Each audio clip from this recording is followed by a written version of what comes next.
अस्सलाम वालेकुम फ्रेंड्स, कैसे हैं आप सब? आई होप आप सब खैरियत से होंगे, मज़े में होंगे और नावल्स पढ़ रहे होंगे। तो आज मैं आपके साथ जो नावल शेयर करने लगी हूँ उसका नाम है आज नैन मिला के। बहुत ही अच्छा नावल है, आई होप आप लोगों को पसंद आएगा। तो नावल की तरफ बढ़ने से पहले आप सबसे रिक्वेस्ट है कि चैनल को ज़रूर सब्सक्राइब करें, बेल आइकन के बटन को प्रेस करें, वीडियो को लाइक भी कीजिएगा। तो चलें बढ़ते हैं नावल की तरफ। जिनकी खाक ना थी खाक उड़ाते गुजरी, बाबा के गुर्दों की तकलीफ यकदम बढ़ गई थी। उसकी सारी रात आंखों में कटी थी। साथ वाले अंकल रफ़ीक की मदद से वो सुबह 4 बजे उन्हें अस्पताल ले आई थी। ट्रीटमेंट मिलने के बाद उनकी तबीयत कुछ संभल गई थी। 10 बजे डॉक्टर राउंड पर आया। रफ़ीक अंकल डॉक्टर को रिपोर्ट दिखाने लगे थे। वो सर झुकाए बेड के साथ रखे स्टूल पर बैठी थी। आपका नाम मुस्तफ़ा फरीदी है। फाइल पर नाम देखने के बाद डॉक्टर ने उनको देखते हुए जैसे तस्दीक चाही थी जवाब उन्होंने आंखों को दम दी। आप बल्दिया के महकमे में मुलाजमत करते थे। उसके लहजे में दबा दबा जोश था। हाँ, लेकिन आप कैसे जानते हैं? उनकी आँखों में वाज़िया हैरत उभरी। अंकल, आपने मुझे पहचाना नहीं? मैं इब्राहिम हूँ, इब्राहिम हबीब। उन्होंने उसकी आँखों में झाँकते शनासाई की रकम तलाशी चाही। हबीब हबीब मिर्ज़ा। उन्होंने पुरजोश नज़रें उस पर डाली थी। जी हाँ, हबीब मिर्ज़ा, उसने मुस्कुराते हुए कहा। हबीब मिर्ज़ा से उनकी शनासाई परसों पुरानी थी। वो न सिर्फ पड़ोसी थे बल्कि बेहतरीन दोस्त भी थे। यही वजह थी कि हबीब मिर्ज़ा माली लिहाज से उनसे बेहतर होने के बावजूद भी इस मोहल्ले में रहने को तरजीह देते थे। मगर 10 साल पहले उनके इंतकाल के कुछ ही अरसा बाद उनकी फैमिली पुराना मोहल्ला छोड़ के किसी हाउसिंग स्कीम में शिफ्ट हो गई थी।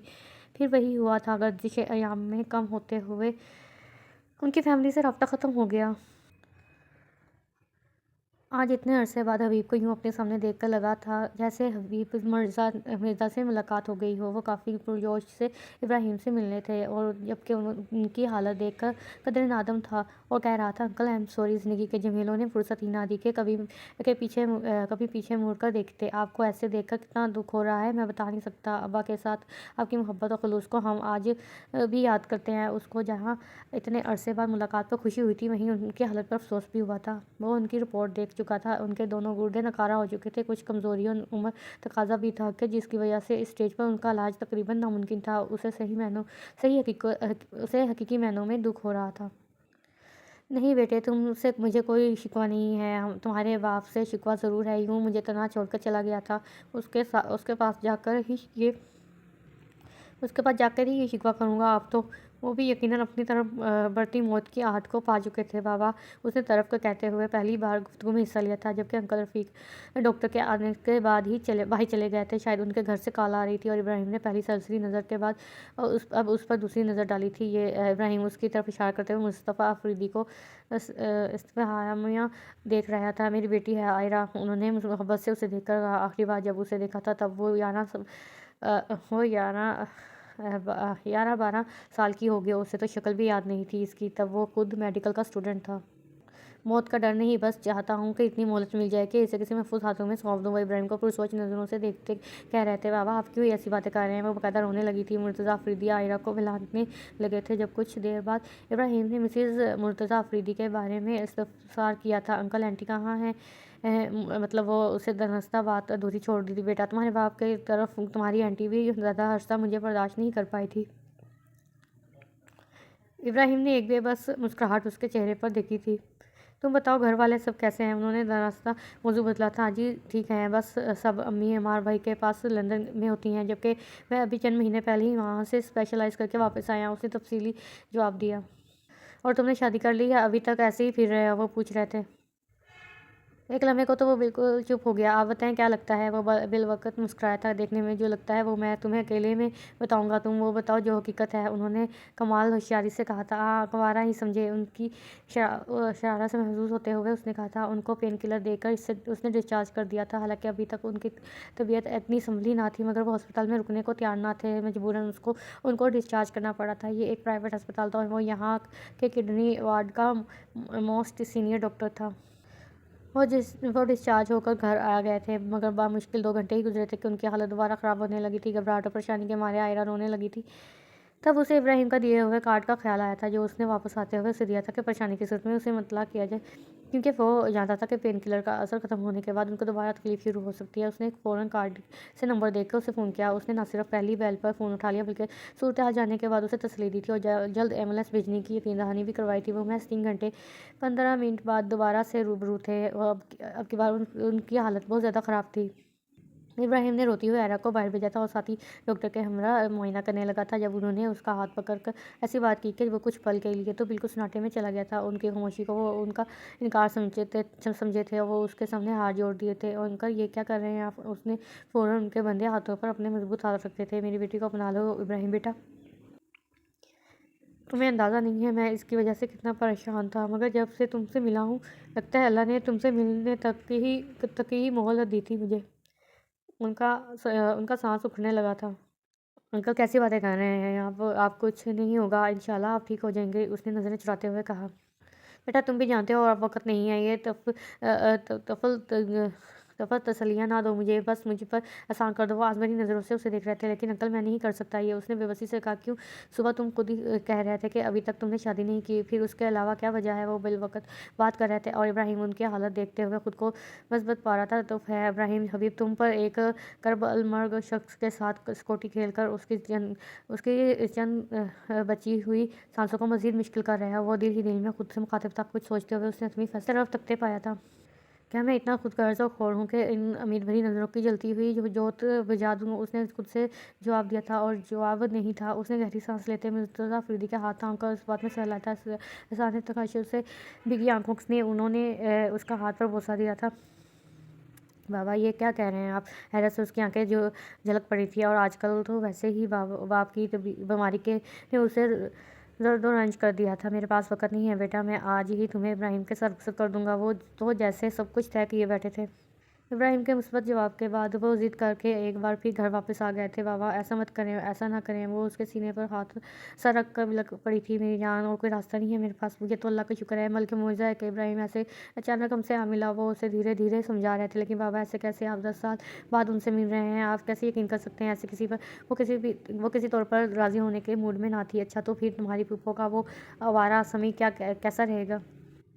یا پھر وہ تمہارا خالہ زاد پرویز جو پوری 5 جماعت پاس ہے اور پورے گاؤں میں کبوتر باز کے نام سے مشہور ہے؟ یا پھر تمہارے چاچو فقیر کا 10 سالہ رافع کیسا رہے گا؟ بولو، جان پہچان والے تو یہی ہیں، ان میں سے جس سے کہو گی میں تمہارے رشتے کی بات کر لیتا ہوں۔ ہاں ایک اور بھی ہے، تمہارے اس رشوت خور ماموں کا اکلوتا چشم و چراغ، مگر یہ ہے کہ ان کو ٹرک بھر جہیز چاہیے جو کہ میں نہیں دے پاؤں گا، معذرت، کیونکہ ساری جمع پونجی تو ان 6 مہینوں میں میرے علاج پر لگ چکی ہے۔ اب بتاؤ کوئی تمہاری نظر میں ہو تو؟ حقیقت کا آئینہ دکھانے کے بعد انہوں نے اس کی طرف دیکھا تھا جو کہ منہ پر ہاتھ رکھے اپنی سسکیوں کا گلا گھونٹ رہی تھی۔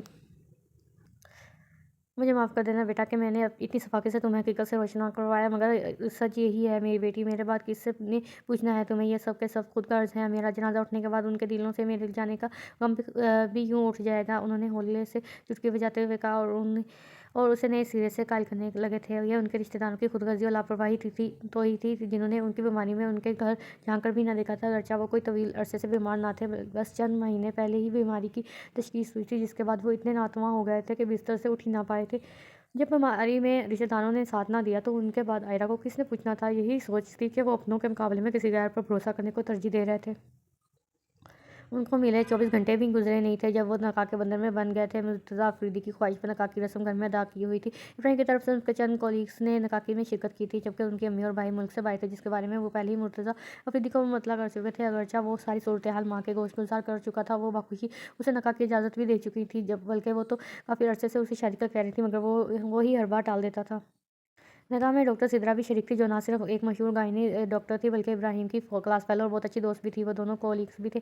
واپسی پر اسے چھیڑتے ہوئے وہ کہہ رہی تھی، یہ وجہ تھی میرے ہر پروپوزل پر انکار کرنے کی؟ اس نے شرارت سے اسے دیکھتے ہوئے کہا، بکواس نہ کرو، تم سب جانتی ہو کن حالات میں ہوا ہے یہ سب۔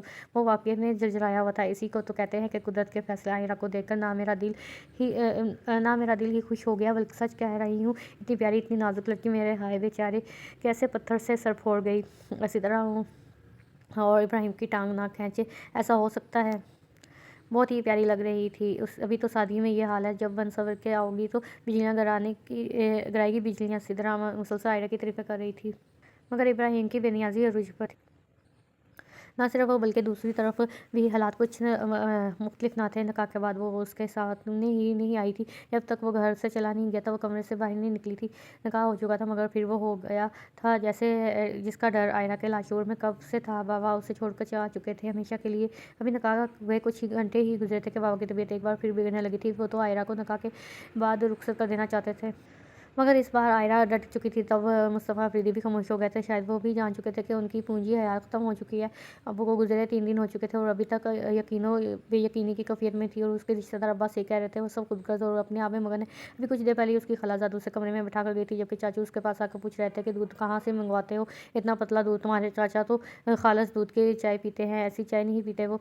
और जब वो चुपचाप उनका चेहरा देखने लगी थी कि कैसे लोग हैं। अब अभी उसके बाप को गुजरे वक्त ही कितना हुआ है कि उन लोगों को अपने खाने पीने की फिक्र सताने लगी थी। तभी हल्का सा खटका हुआ था और सलाम करता हुआ इब्राहिम उसके रूबरू आ खड़ा हुआ था। अगरचे वो इंतकाल के बाद से वहीं पर था, बल्कि तदफीन का इंतज़ाम भी उसी ने किया था, मगर आयरा ने उसका सामना ना हो पाया था। उसे देखकर आयरा अपने आंसू पर काबू ना रख पाई और उसे ऐसा लगा जैसे अजनबियों की भीड़ में कोई अपना मिल गया। वो जो भी था, जब रिश्ता बनाया था तो निभाना भी तो था। वो सबको हैरान और परेशान छोड़कर आयरा को लेकर वहाँ से चला आया था और सारे खानदान वालों ने वो इतने शानदार आदमी को देखकर उंगलियां मुंह में दबाई थी। दूसरी तरफ आयरा, जो उस वक्त बाप की मसलियत और दूरअंदेशी को ना समझ पाई थी, अब सब कुछ देख और समझ लेने के बाद दिली हमादगी से इब्राहिम के साथ जाने को तैयार थी। वो उसे घर ले आया था। घर क्या था, अस्पताल में उसके ऑफिस के मुख्तसर सी जगह थी। दरवाज़ा खोलते ही एक छोटी सी हॉल नुमा जगह थी, जिसके एक साइड पर ओपन किचन और जबकि एक साइड पर टीवी लॉन्च सेट किया हुआ था और सामने ही एक बेडरूम था। उसका ऑफिस और लॉन्च के दरमियान छोटा सा दरवाज़ा था। ऑफिस में तो कोई नवादर पहली नज़र में इस दरवाजे को देखकर बिल्कुल भी ये अंदाज़ा नहीं लगा सकता था कि इस दरवाजे की दूसरी तरफ एक घर भी हो सकता है, मगर वो वहाँ पर था।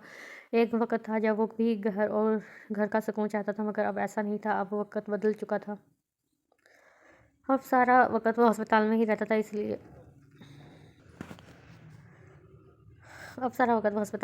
इसलिए उसने यहीं पर ही अपना सेटअप बना लिया था। तुम अपना सामान सेट कर लो, मैं राउंड लेकर आता हूँ। उसका सूटकेस रखकर वो इस छोटे कमरे की तरफ बढ़ गया। आयरा ने घर पर तायराना नज़र डाली और सामने मौजूद वाहिद बेडरूम की तरफ कदम बढ़ा दिए। शुरू में वो इसकी दिलजोई करता था और उसको टाइम देता था। आहिस्ता आहिस्ता वो संभल गई थी और ज़िंदगी की तरफ पलट रही थी। घर में दिलचस्पी लेने लगी थी। इब्राहिम की पसंद नापसंद जानने की कोशिश कर रही थी, मगर अब वो था जो उसे लिफ्ट तक ना करवाता था। ऐसा नहीं था कि उसने रूड बिहेवियर करता था, बस ये था कि अब उसे टाइम देना ना देता था। वो थी कि उसके आगे पीछे परवाने की तरह चकराती फिरती थी, और वो था ही ऐसा जो भी उसे जान लेता था उसका गरौंदा हो जाता था। उसका सोबर अंदाज और धीमा लहजा उससे लाखों लोगों में मुमताज़ करता था, मगर वो आयरा की गर्मजोशी का जवाब वैसे ना देता था जैसे उसे देना चाहिए था। और ये भी ना था कि वो सर्द रवैया रखता था, बल्कि नहीं, वो हर वक्त एक ही मूड में रहता था, ठहरा हुआ मुंजमद, जैसे बर्फीले इलाके की कोई नदी हो जिसका पानी सर्दी की शिद्दत से जम गया हो। अगर शुरू में आयरा उसके रवैये से कुछ डिस्टर्ब हुई थी, मगर बाद में उसकी शख्सियत को जो है जैसा है की बुनियाद पर कबूल कर चुकी थी। आज नैन मिला के बैठा रहो, आज कोई बैठा रहो, आज कोल बैठा के बैठा रहो। वो जो ही घर में दाखिल हुए गाने की आवाज़ पर चौंक गया था। आवाज़ की सिमत का तयन करते हुए किचन के पास जा पहुंचा था और वहाँ आयरा को लहक लहक कर गाते देखकर उसे हैरत में झटका लगा था, क्योंकि वो दूसरी तरफ मगन अंदाज में खाना बनाते हुए गाना गाने में मसरूफ़ थी। वो वाकई में अच्छा गा रही थी और उसके अमल से कतई तौर पर लाइल्म थी। इब्राहिम ने गला खंगार कर अपनी मौजूदगी का एहसास दिलाया था। वो चौंक कर पलटी थी और अस्सलाम वालेकुम उसने यकदम कहा था और जल्दी से सर झुका लिया था। यूँ अचानक उसके आ जाने पर वो खौफज़दा हुई थी। उसने खुद को दानस्ता काम में मसरूफ़ कर लिया था। वालेकुम सलाम उसने धीमे से कहा था। मुस्कुराहट ने उस काउंटर पर छिप दिखाई थी और वो अपने कमरे की तरफ बढ़ गया था। क्या आयरा पागल हो गई है तू भी? क्या सोचते होंगे बेचारे, इतने बड़े डॉक्टर और बीवी जल्दी सी मिली। पीछे वो खुद ही सर्जश कर रही थी। उस दिन सिद्रा उनसे मिलने आई थी। इब्राहिम भी घर पर था। तुम इससे कोई शिकायत फरमाइश करती हो या नहीं? खुद तो ये साहब गौतम बुद्ध हैं और इब्राहिम एक ही सोफे पर बैठे थे जब सिद्रा ने उसे मुखातब किया था। जवाब में उसने से मुस्कुराने पर ही इत्तफाक किया था। कभी शॉपिंग पर या डिनर के लिए भी ले कर गया है या नहीं, उसने दोबारा पूछा था और आयरा ने उस बात आस्ता से नफी में सर लाया था। इब्राहिम, ये क्या बात हुई? पता है भी तुम बहुत फ़र्ज शनास डॉक्टर हो, मगर बीवी के लिए भी कोई एहसास और जज्बात होते हैं कि नहीं? वो इसके लिटे लिए लगी थी। नहीं, ऐसी बात नहीं है, मैंने खुद ही कभी नहीं कहा। अगर मैं कहती तो ज़रूर लेकर जाते। मुझे पसंद ही नहीं बाहर जाना, असल में मुझे सोशल एंग्जाइटी है। उसने वजाहत देते हुए इब्राहिम की पोजीशन क्लियर की थी और वो उसे देखकर रह गया था। अभी कितना ही वक्त हुआ था उन्हें साथ रहते और वो इसके पर्दे रख रही थी, इसलिए उसके लिए वजाहतें दे रही थी, मगर कब तक वो इसका साथ रह गई? मगर वो कब तक वो इसके साथ रहेगी? आखिर जब उसे असलियत पता चलेगी वो भी एक लम्हा ना लगाएगी उसे छोड़ने में। ये ख्याल आते ही उसके साफ तन गए थे। इतने ख्याल में मगन उसने नोट ही नहीं किया था कि कब आयरा उठकर चली गई और वो कुछ ही देर बाद उसकी वापसी चाय और दीगर लवाजमात के साथ हुई थी। अब वो खुद उन दोनों को चाय पेश कर रही थी और बाकी एशिया भी उनके सामने रखते हुए खाने पर असरार कर रही थी। वो बिलाशुबा बहुत अच्छी मेहमाननवाजी सिदरा तो होममेड सैंडविच और चिकन पीस सामने देखते हुए इसे ना कर पाई थी, मगर इब्राहिम सब चाय की सिफरियाँ लेते किसी गहरी सोच में डूबा था। इब्राहिम, लो ना भाई, एक तो चेक करो। वो दोबारा से आयरा को मना कर चुका था। जब सिदरा ने सैंडविच की प्लेट उसके आगे की थी, वो नफ़ी में सहलाता सिदरा को अंग्रेज़ी में किसी नई रिसर्च के बारे में बताने लगा था, जिसके मुताबिक चाय के साथ कुछ खाने से पता नहीं कौन कौन सी जिस्मानी बीमारियां रोनमा होने का खदशा होता है। और उनकी बातों के दरमियान आयरा चुपचाप चाय पीने में मसरूफ़ थी और उसके दरमियान में कोई बात ना की थी, मगर गाहे बगाहे इब्राहिम की अपने ऊपर पड़ती नज़र से वह बखूबी आगाह थी। आज नैन मिला के बैठा रहो, आज कोल बैठा के बैठा रहो। आज फिर वो गाने में मसरूफ़ थी। अब तो इब्राहिम को भी आदत हो गई थी, घर के किसी न किसी कोने से उसके गाने की आवाज़ आती थी। वो सिर्फ यही एक गाना गाती थी और उसके भी यही दो मिसरे उसने आगे। इब्राहिम ने कम अज़ कम कुछ नहीं सुना था। अब तो वो इतनी बार ये गाना सुन चुका था कि लाशुरी तौर पर वो खुद भी बॉल गुनगुनाता रहता था। आज वह लॉन्च में बैठी स्केच बुक पर झुकी हुई थी। इब्राहिम उसके करीबी सोफे पर बैठ गया और उसके सर झुका सर उठाया था और उसे देखकर भरपूर अंदाज में मुस्कुराई थी, मगर वो इसकी मुस्कुराहट ना देख पाया था, क्योंकि वो उसके हाथ में मौजूद स्केच बुक को देख रहा था, जिसमें इंतहाई खूबसूरती से एक अंग्रेज़ी नज़म की गैरली ग्राफी की गई थी। उसने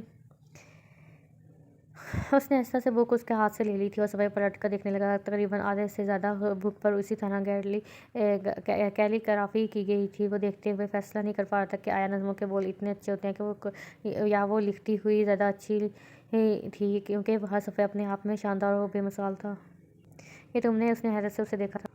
जी मैंने किया है, ये सारी पोइम्स भी मेरी लिखी हुई हैं। उसने उनकी हैरानी आंखें में झांका था। वाकई उसकी हैरत दो चंद हो गई थी। वो नज़में ना सिर्फ बहुत अच्छी लिखी थी, बल्कि शिकस्ता इंग्लिश भी लिखी हुई थी। और इब्राहिम कम अज़ कम आयरा को इतना क्वालिफाइड नहीं समझता था कि उसकी अम्मी एक पढ़ी लिखी खतून थी और वो एक सरकारी स्कूल में हेड टीचर थी। बल्कि बचपन में इब्राहिम उनके घर उनके से पढ़ने भी जाता था। मैंने इंग्लिश लिटरेचर में मास्टर किया हुआ है। उसकी हैरानगी को पाते हुए उसने वजाहत की थी। रियली? उसकी आंखों में वाज़िया हैरत थी, जबकि देखने में तुम बहुत कम उम्र सी कॉलेज गोइंग लगती हो। उस दिल की बात आखिर नोक ज़ुबान पर आ गई थी। ज़रूरी नहीं कि आप अपनी तालीम याफ्ता होने को अंग्रेज़ी बोलकर साबित करें। वो बाज़ाहिर सादगी से मुस्कुराते हुए कह रही थी, मगर दर पर्दा इस पर चोट लगा रही थी। इब्राहिम को इस दिन अपनी और सिदरा के दरमियान अंग्रेज़ी में की गई वही बातें याद आ रही थी। वो नज़रें नीचे किए धीमे से मुस्कुराता सोच रहा था, लड़की इतनी भी सीधा और बेवकूफ़ नहीं जितनी नज़र आती है। सर्दियों की आमद थी। रात के खाने से फारग होने के बाद वो लॉन्च में लैपटॉप लिए कोई नई ताज़ी रिसर्च पढ़ने में मसरूफ़ था, जब आयरा दरमियान में मूंगफली की प्लेट रखते हुए उसके बराबर आकर बैठ गई थी, मगर उसने सर उठाकर उसे देखा तक न था। वो इतना ही मसरूफ़ और इर्द-गिर्द से गाफिल रहता था। वो कुछ ही देर इंतज़ार करती रही कि वो उसके बैठने का नोटिस लेगा, मगर उसने लैपटॉप से सर ना उठाया था। उसने गहरी सांस भरते हुए हल्की आवाज़ में टीवी ऑन किया और मूंगफली छीलकर खाने लगी थी। वो चाहती थी कि वो दोनों मूंगफली खाते हुए बातें करें, टीवी देखें, हालात हाज़िरा पर तबसरा करें, मगर बकौल शख्स से हज़ारों ख्वाहिशात ऐसी। उसने मूंगफली छीलकर खाते हुए लैपटॉप के ऊपर रख दी थी। छीलकर खुले हुए लैपटॉप पर रख दी थी। वैसे नहीं तो ऐसे ही सही। इब्राहिम ने रुख मोड़कर उसे देखा था और चुपके से मूंगफली उठाकर मुंह में रख ली थी। अहरा का चेहरा खिल उठा था। वो एक दाना खुद खा रही थी और दूसरा उसके सामने रखी जा रही थी, मगर वो इस एक बार फिर लैपटॉप में मसरूफ़ होकर मूंगफली उठाना भूल चुका था। अहरा ने एक नज़र उसे देखा और एक नज़र उसके सामने पड़ी मूंगफली के चंद दानों को, और भी कुछ सोचते हुए उसके हाथ में दाना उठाया और अपना हाथ उसके मुँह के करीब लेकर गई, और उसने किसी मामूली की तरह अपना ध्यान वाल किया था और आईना दाना उसके मुंह में रखते उसके गायब दिमागी पर खिलखिलाकर हंस पड़ी थी। और उसके हंसने पर इब्राहिम ने चौंक कर उसे देखा था और उसकी हंसी के सहर में खो सा गया था। क्या हो गया? कोई ऐसा खूबसूरत? क्या किसी की हंसी होगी? इतनी दिलकश नहीं नहीं, हरगिज़ नहीं। इतनी सीन तो वो भी ना थी। वो उसकी फुफुज़ाद थी महरीन, जिसे वो कब से दिल में बसाए हुए था। वो खुद भी ना जानता था, मगर जब वहाँ उस जॉब कंप्लीट होने के बाद उससे शादी के हवाले से उसकी पसंद के मुतालिक पूछा गया, तो उसने झट से महरीन का नाम ले लिया और किसी ज़ालिम समाज के दरमियान में आए बगैर इन दोनों की शादी हो गई थी। और इन दिनों वो बहुत खुश था। महरीन भी ज़ाहिरी तौर पर उसके साथ खुश थी, मगर कभी कभार वो उसे उदास और गुमसुम नज़र आती थी।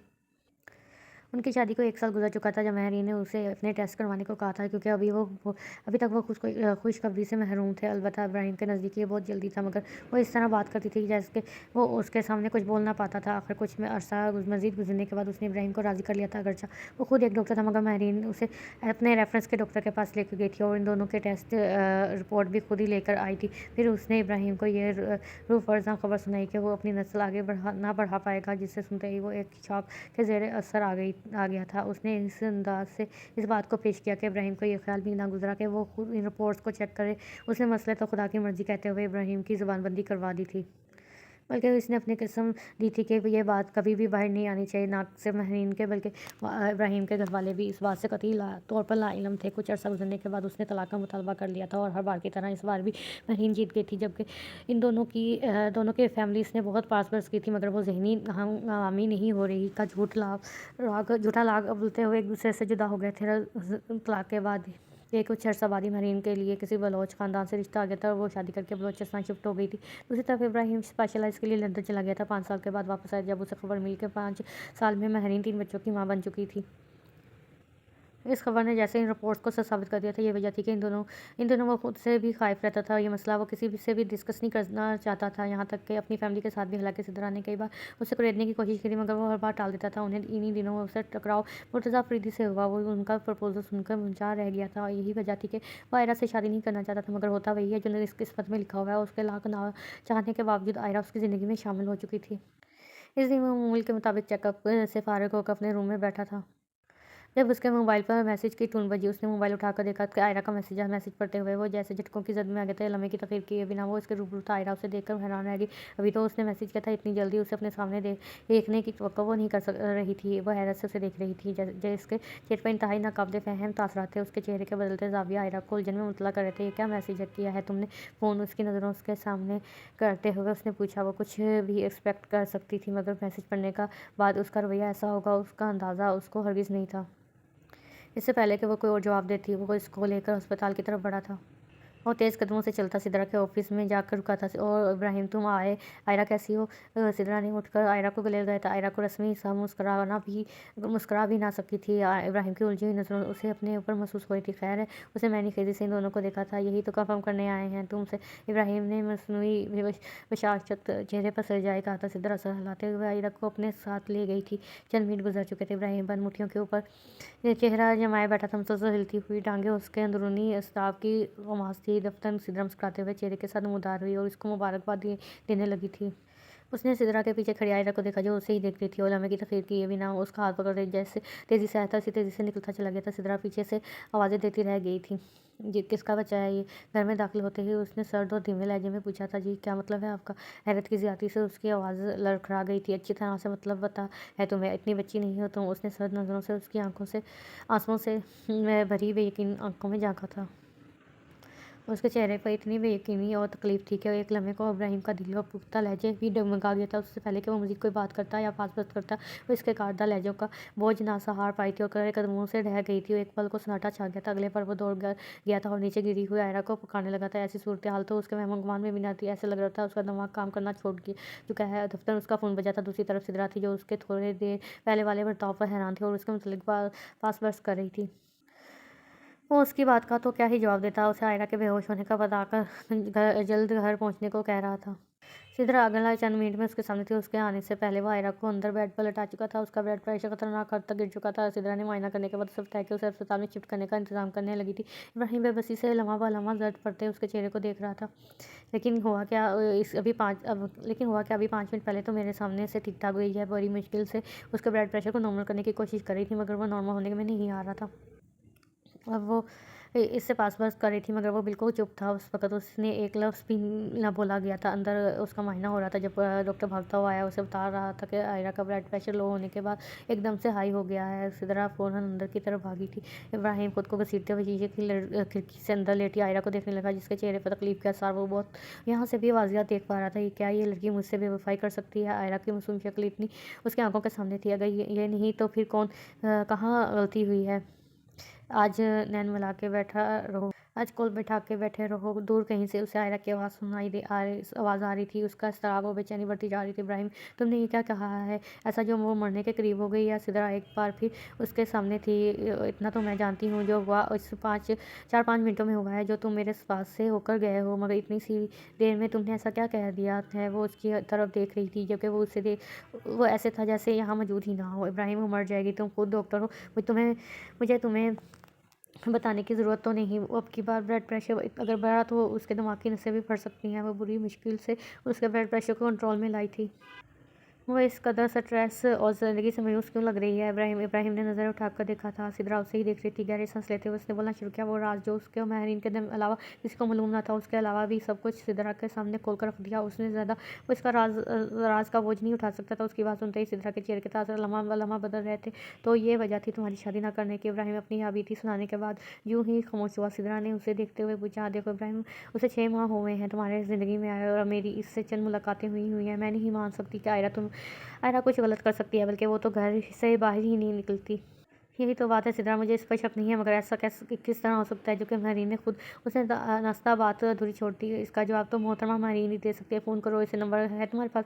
लेकिन वो मजबूर हुआ, कोई यकीन नहीं, उससे बात करके मामला क्लियर करो, या फिर आयरा को मरने के लिए छोड़ दो, क्योंकि इतना तो मैं जानती हूँ कि जब तक हकीकत खुल नहीं जाती तुम उसे कबूल ना कर पाओगे, क्योंकि ये फितरत है तुम मर्दों की। वो दबे दबे गुस्से से कह रही थी। आखिर कुछ देर सोचने के बाद उसने हिम्मत मुजमा की और महरीन के पुराने नंबर पर कॉल किया। अगरचे उसे यकीन नहीं था कि ये नंबर अभी तक उसके ज़ेरे इस्तेमाल होगा, मगर खिलाफ तौर पर दूसरी तरफ से पहली बहल पर ही कॉल उठा ली गई। और हैरत की बात यह थी कि उसने कॉल उठाते ही पूछा था कि आप इब्राहिम बात कर रहे हैं? यानी उसके पास इब्राहिम के नाम से ये नंबर महफूज था। सिद्रा ने चौंक कर उसे देखा था। सिद्रा के कहने पर उसने फ़ोन स्पीकर पर रखा था। उसने जवाब में तस्दीक की थी, वो इब्राहिम ही बात कर रहा हूँ।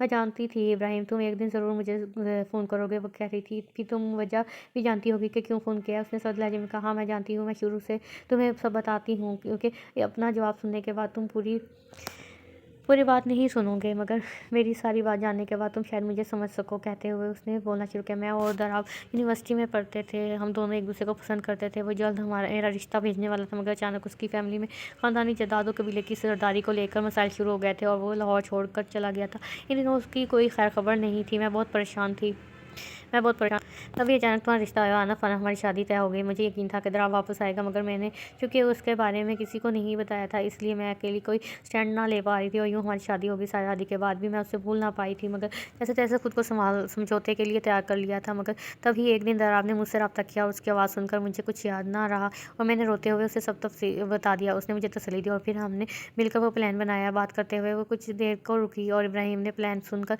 मारे अजियत के अपनी आंखें मींच ली थी। जितना अरसा हमें अलग होने में लगा, इतने अरसे में वो अपने मसले सुलझा चुका था। फिर तलाक के बाद वो अपनी फैमिली को लेकर आया, हमारी शादी हो गई। दराब अब कबीले का सरदार है। वो एक रवायती बलोच है, और बहुत ज़्यादा कंजर्वेटिव और तंग नज़र इंसान है। कभी कभार मुझ पर हाथ भी देता है, मगर मैं फिर भी इसके साथ खुश हूँ। बस कभी कभी तुम्हारे साथ की गई ज़्यादती याद आ जाती है तो अफसोस होता है। वो सोचती थी कि तुम्हें सच बता दूँ, मगर हिम्मत ना हुई, और वो आगे भी कुछ कह रही थी, मगर इब्राहिम का चेहरा लट्टे की मांदे सफ़ेद और कान सा ऐसा कर रहे थे। वो उसकी वजह से कितनी तकलीफ में गुजर रहा था, ये वो कह रही थी, कभी कभार तुमसे की गई ज़्यादती याद आ जाती है। वो गुमसुम सा बैठा सिदरा को देख रहा था, जो अब महरीन के लिए ले रही थी। तुम्हें शर्म नहीं आ रही? कितनी दीदा दलेरी से अपने गुनाह कबूल कर रही है। तुम्हारी वजह से एक इंसान ज़िंदगी मौत की जंग लड़ रहा है, और तुम्हारा तंतना ख़त्म होने में नहीं आ रहा। जैसे तुम जैसी खुदगर्ज औरतों की वजह से औरत साथ बदनाम है। तुम डिज़र्व ही नहीं करती थी इब्राहिम को। तुम वो संगी बलोच ही सूट करता था। उसकी चार चोट की मार खाते और नामो मोहब्बत का दम भरते ही ज़िंदगी गुजार दोगी तुम। वो अभी मज़ीद भी बोलती कि दूसरी तरफ से लाइन काट गई थी। ये सब बातें तुम्हें सुनानी चाहिए थी उसे। गज़ब खुदा का, इतना बड़ा धोखा। वो गुस्से से हाँफ रही थी। सिदरा, मैं आयरा का सामना कैसे करूँगा? वो कह रहा था। अच्छा, अब आ गया आयरा का ख्याल। अकल से तो काम लेना नहीं होता तुमने। वो अभी भी गुस्से में थी, जबकि इब्राहिम टेबल पर धरे अपने बाजू पर सर रख चुका था। आयरा, मैं जानता हूँ तुम्हारे साथ मैंने बहुत ज़्यादती की है, अब इन सब की सज़ाएँ दिए बगैर मत जाना। वो उसके बालों को उँगलियों से डालता भीगे लहजे में कह रहा था। वो आयरा जो उसकी आंखों की जंविश सबको समझ जाती थी, आज उसकी किसी बात का जवाब ना दे रही थी, चुपचाप आंखें मूंदे पड़ी थी। उसे बेहोश हुए 12 घंटे गुजर चुके थे। महरीन से बात करने के बाद वो मुसलसल उसके सराहने बैठा, उससे माफ़िया मांग रहा था, मगर उसके पछतावे किसी काम के नहीं थे। आज नैन मिला के बैठा, आज कोल बैठा के बैठे रहो। दफ्तर उसने ऐसे गुनगुनाया था, आयरा की पलकों में ताज पड़ा हुआ था। आहिस्ता आहिस्ता उसने आंखें खोली थी। इब्राहिम जो उसे ही देख रहा था, खुशी के मारे उसकी आंख से एक आंसू गिरा और आयरा के बालों में जज़ब हो गया। आयरा, तुम ठीक हो ना? पड़ते मुसरत से उसकी आवाज़ कांप रही थी। आयरा ने उसके तरफ से मुंह फेर लिया। वो भाग कर गया था और सिद्रा को बुलाकर लाया था। थैंक गॉड तुम्हें होश आ गया। इब्राहिम को देखो क्या हालत बना रही है इसने अपनी, चेकअप करते हुए सिद्रा उसे कह रही थी। आयरा जो अब भी जवाब में खामोश रही थी। आयरा कुछ बोलो। इब्राहिम ने उसके हाथ पर अपना हाथ रखा था। मैं क्या बोलूँ, आप बोले ना, जो बातें रह गई थी मेरे बेहोश होने की वजह से उनको मुकम्मल करें। उसने इब्राहिम का हाथ चिटका था और उसकी बात सुनने के बाद इब्राहिम ने नज़रें झुका ली थी। आयरा, मेरी बात सुनो। सिद्रा ने कुछ कहने को लब वार किए थे। क्या सुना दें आप भी? मैंने कहा भी था बाबा से, आप इतने साल पुरानी शनासाई के चलते कैसे किसी अजनबी आदमी पर भरोसा कर सकते हैं। मगर नहीं, वो बात पूरी ना कर पाई थी और रोने लगी थी। मेरे साथ जैसा भी बर्ताव रखा गया, मैंने कभी भी कोई शिकायत नहीं की, मगर इतनी घटिया बात का इतना बड़ा इल्ज़ाम। मैं तो घर से बाहर ही नहीं निकलती, 6 माह हो गए हैं। मैं यहाँ तक कि मैंने तो सूरज की झलक भी नहीं देखी बाहर निकल कर। फिर किस बुनियाद पर मुझ पर इतना बड़ा इल्ज़ाम? बोलते बोलते एक बार फिर उसकी हालत ख़राब होने लगी थी। वो फिर बेहोश हो चुकी थी। इब्राहिम की आंखें शिद्दत गिरना से सुर्ख होती जा रही थी और सिद्रा अफसोस से उसे देखती रही। कसूर ना होते हुए भी वो कसूरवार था। सिद्रा ने बड़ी मुश्किल से उसे समझा बुझाकर नॉर्मल किया था कि अगर अब की बार उसका ब्लड प्रेशर ऊपर पहुंचा तो नाकाबिले तलाफी नुकसान हो सकता है। और वो इब्राहिम की शक्ल देखने की भी रवादार ना थी। सिद्रा ने इब्राहिम को तसल्ली देकर थोड़ी देर रेस्ट करने के लिए घर भेज दिया था और खुद आयरा के पास आकर ऐसा ऐसा उसे सब बताने लगी। हकीकत जानने के बाद चौंका तो आयरा भी गई थी, मगर फिर भी इब्राहिम की तरफ से उसका दिल इतनी जल्दी साफ़ होने वाला नहीं था। इब्राहिम के साथ रहने को तैयार ना थी। तब इब्राहिम ने उससे वादा किया था कि वो तब तक उसके सामने नहीं आएगा जब तक आयरा का दिल उसकी तरफ से साफ़ नहीं होगा। मगर वो घर से जाने की बात ना करे। वो मान गई थी और घर वापस आ गई थी। सिद्रा रोज़ उससे मिलने आती थी और उसे इब्राहिम के हक़ में कायल करने की कोशिश करती थी। पहले तो वो बिल्कुल तवज्जो ना देती थी, मगर आहिस्ता आहिस्ता उसके एहसासात पर जमी बर्फ़ पिघलने लगी थी। ऐसे अकेले रहते हुए उसे 2 हफ्ते हो गए थे। अगरचे इब्राहिम घर आता था, मगर रात के टाइम जब वो सो चुकी होती थी और आकर लॉन्च में सो जाता, और सुबह उठकर चला जाता। 2 हफ्तों से उसका आना सामना नहीं हुआ था। जब एक दिन सिद्रा ने उससे फ़ोन करके इजाज़त मांगी थी कि इब्राहिम घर आकर अपनी कुछ ज़रूरी फ़ाइल लेना चाहता है। वो इस वक्त लॉन्च में बैठी थी जब इब्राहिम अंदर आया और रूम से फ़ाइल लेने के बाद वो लॉन्च में वापस आया। कुछ लम्हे उससे देखने के बाद फ़ाइल सामने टेबल पर रखते हुए उसके बराबर सोफ़े पर बैठ गया। वो चुपचाप बैठी रही, वहाँ से उठकर नहीं गई थी। जब इब्राहिम ने बोलना शुरू किया, मैं जानता हूँ तुम्हारे साथ बहुत नाइंसाफ़ी की है और सबसे बढ़कर जो मैंने तुम पर इल्ज़ाम लगाया उसकी वजह से तुम्हारा ये बर्ताव जायज़ है। मगर एक बात कहना चाहता हूँ कि मैं बहुत खुश हूँ कि अल्लाह ताला ने मुझे इतनी बड़ी नेमत से नवाजा है। मैं कितना खुशी हूँ मैं तुम्हें नहीं बता सकता। वो कह रहा था। वो कुछ देर उसके बोलने का इंतज़ार कर रहा था, मगर वो चुपचाप रुख मोड़े अपने आंसू पी रही थी। कुछ वक़्फ़ के बाद वो उसे कह रहा था, तुम चाहे मुझे माफ़ ना करो, मगर एक बार वो अपना फ़ेवरेट गाना सुना दो। मेरे कान तरस गए हैं तुम्हारी आवाज़ सुनने को। इसका ये कहना था कि आयरा की आंखों से आंसू तो आदर से बहने लगे थे। चलो आज मैं सुनाता हूँ, इसने कहा था और गाना शुरू कर दिया। वो बहुत अच्छी आवाज़ में गा रहा था। ये उसकी आवाज़ का सोच था या आयरा खुद पर काबू न रख पाई थी और उसके कंधे पर सर रख कर वह आवाज़ बुलंद रोने लगी थी। इब्राहिम ने ढेरों सुकून अपने अंदर उठता हुआ महसूस किया था। उसे चुप करवाते हुए एक बार फिर से माफ़ी मांगने लगा था। बेअनायतों के बादल छट चुके थे उसके आंसू पहुँचते हुए। इब्राहिम एक बार फिर उससे गाने की फरमाइश कर रहा था। वो भीगी आंखें मुस्कुराते लबों से गा रही थी, आज नैन मिला के बैठे रहो, आज गोल बैठा के बैठे रहो। ख़त्म। फिर बहुत ही अच्छा नावल था। आई होप आप लोगों को पसंद आया होगा। छोटा नावल था लेकिन अच्छा था। तो अच्छी स्टोरी थी, इंटरेस्टिंग थी। तो आप लोगों को पसंद आया होगा तो प्लीज़ चैनल को ज़रूर